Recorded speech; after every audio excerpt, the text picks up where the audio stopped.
Hi! To enable or disable call forwarding on your Samsung Galaxy S24 FE, as a first step, open the phone application and then find the three dots on the right edge. Go to the settings and scroll down until you'll find this tab named Supplementary Services. Here, choose call forwarding and voice calls.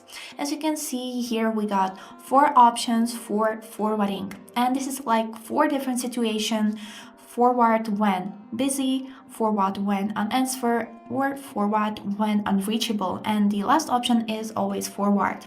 So for each of these situations we can set its own number, so in different situation it will be forwarded to different numbers. For example, let's set this one and enter here my second phone number and click enabled. Now we have enabled forwarding only for the situation when my phone is busy, but we would need to wait a little while until it will load. And yes, you can see that currently if my phone is busy, it will forward to this phone number. And to disable this feature, click on it and here click disable. And this is it. I hope this video was helpful for you and thank you for watching.